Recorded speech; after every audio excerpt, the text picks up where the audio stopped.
Alright, what's going on, guys? This is going to be kind of a short video today. I'm just going to get to a couple points here. I was requested to make a video on how to make 500 horsepower with a 1JZ vvti. That's what I'm actually going to show you guys today. It's a fairly simple process. Obviously, I have way more than you should actually have to make 500 horsepower. You just put your 1JZ in your car. You're not satisfied with the little baby turbo, and you want some more. So what you're going to want to do here is you're going to have to get a manifold. This is all going to be budget CX Racing manifold, alright? So this is not a junk-ass manifold. They used to be junk. They're not junk anymore. They're thick wall. They're really, really good. I am making over 600 horsepower right now on that manifold, and it has given me zero problems, alright? It'll run you about 550 bucks. Buy that. It's awesome.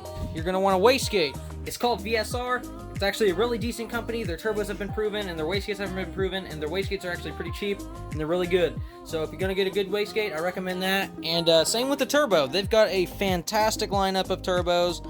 I'm obviously running a Precision, but I was running one of his turbos on my RB26.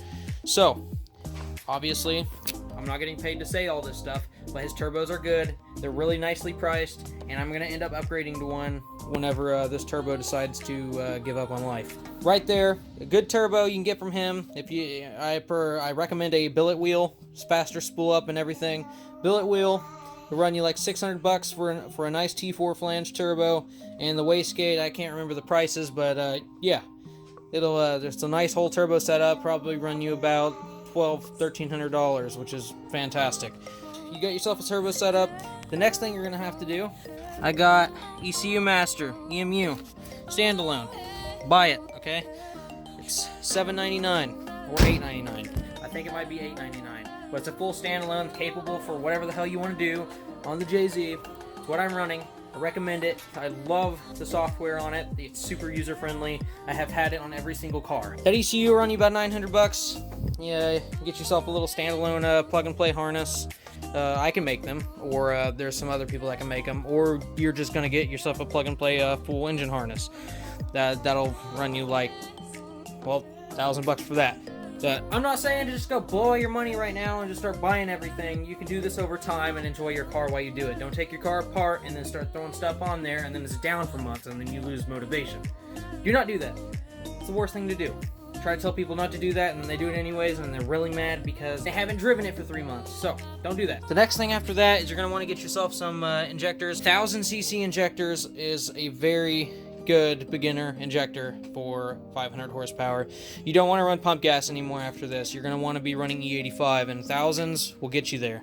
The fuel pump, you're going to want to put a 450 in the tank. Obviously, I've got one more. I've got 2 Bosch inline pumps and a 450 in tank with a surge tank, and you're going to want to get yourself a fuel pressure regulator. Don't get an off-brand one. Aeromotive, Fuel Lab, you get something decent.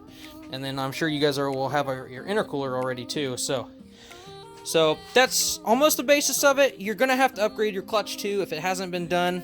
I have a twin disc. Twin disc is like probably the best thing to do to upgrade. If you have the money, go ahead and do it, because I'm sure you're not going to be happy with 500 horsepower after a few months of driving it.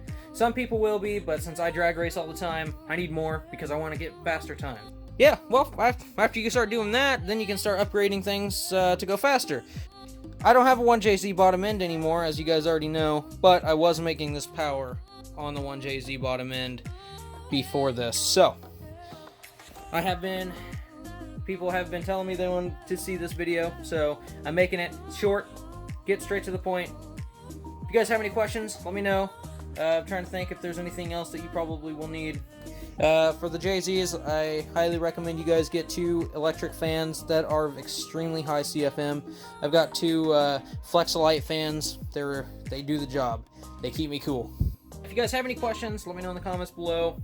Like the video if you like it, if it helped you, if you enjoyed the little lesson. If you're new, hit the subscribe button, and I will catch you guys in the next one. Peace.